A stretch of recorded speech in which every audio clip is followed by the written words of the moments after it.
네, 뉴욕 증시 마감 상황 살펴보는 김선영의 인USA SH인베스트먼트 김선영 연구원과 미국 현지 연결을 해서 얘기를 들어보도록 하겠습니다. 연구원님 안녕하십니까? 예, 안녕하십니까. 김선영입니다. 네, 3대 지수 모두 다 하락세로 좀 마감이 됐습니다. 아무래도 좀 FOMC를 앞두고 시장의 어떤 우려감이 좀 커지고 있는 부분과 유가의 하락 같이 맞물려 있는 것 같습니다.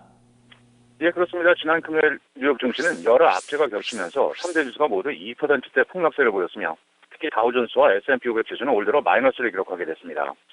국제 원유 가격이 지난 금요일 또다시 4% 가까운 급락세를 보이면서 한 주간 무려 11%가 하락해 지난 8월 이후 주간 기준으로 최대 낙폭을 기록한 데 따라 에너지 업종이 하락 장세를 주도했던 가운데 오전 중 약 1%대의 약세를 보이는 주가 지수들은 오후 들어 미국의 정크본드, 즉 고수익 채권 시장이 붕괴 조짐을 보이고 있다는 보도가 흘러나오면서 금융업종을 중심으로 낙폭이 가파르게 커지는 모습을 보였는데요.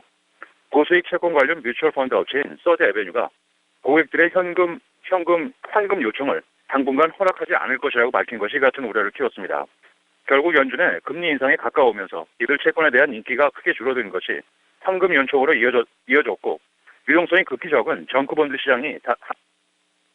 시장에 한꺼번에 매도 주문이 몰린 것이 이 같은 환급 불가 사태를 야기한 것이라는 분석인데요.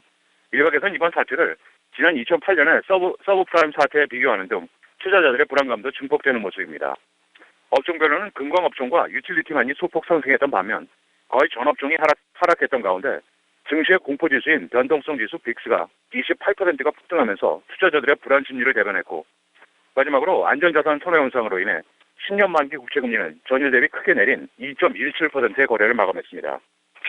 자, 이렇게 증시 마감 상황 체크를 해봤고요. 자, 이제 증시 이슈와 특징 종목들을 살펴보도록 하겠습니다.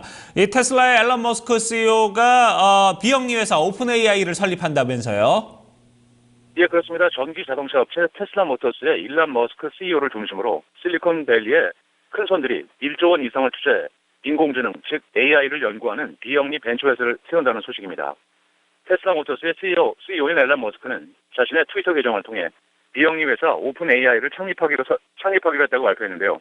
창립 멤버로는 일론 머스크 CEO를 비롯해 헤지펀드인 클레리엄 캐피탈의 피터 힐 사장, 그리고 링크드인의 회장인 리드 호프먼, Y 컴비네이터의 샘 올드먼 사장과 파트너인 제시카 리빙스턴 등이며 아마존 웹 서비스와 인포시스 그리고 YC 리서치 등이 후원자로 참여할 것으로 알려지고 있습니다.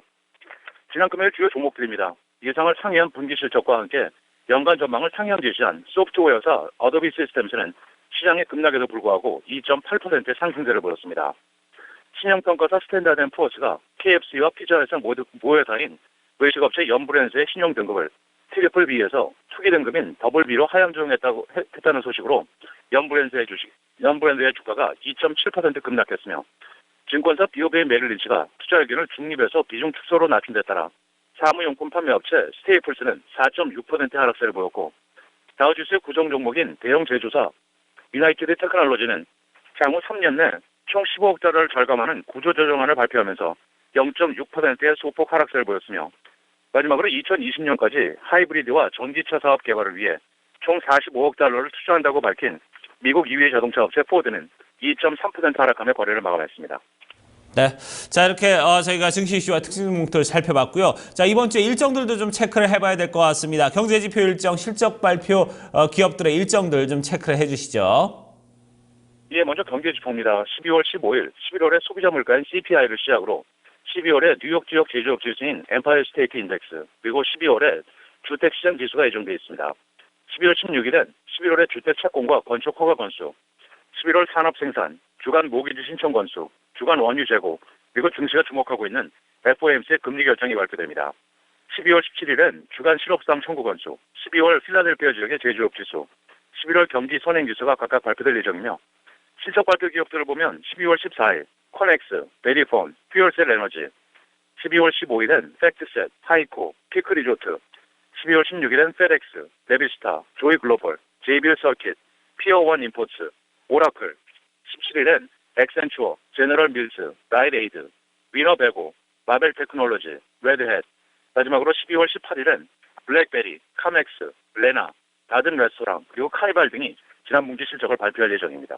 네, 알겠습니다. 오늘도 좋은 말씀 고맙습니다. 예, 고맙습니다. 네, 자 이렇게 저희가 미국 현지 연결해서 김선영 연구원과 얘기를 나눠봤습니다. 뉴욕 증시 3대 지수 모두 다 좀 하락세를 면치 못하는 그런 모습을 보여줬고요.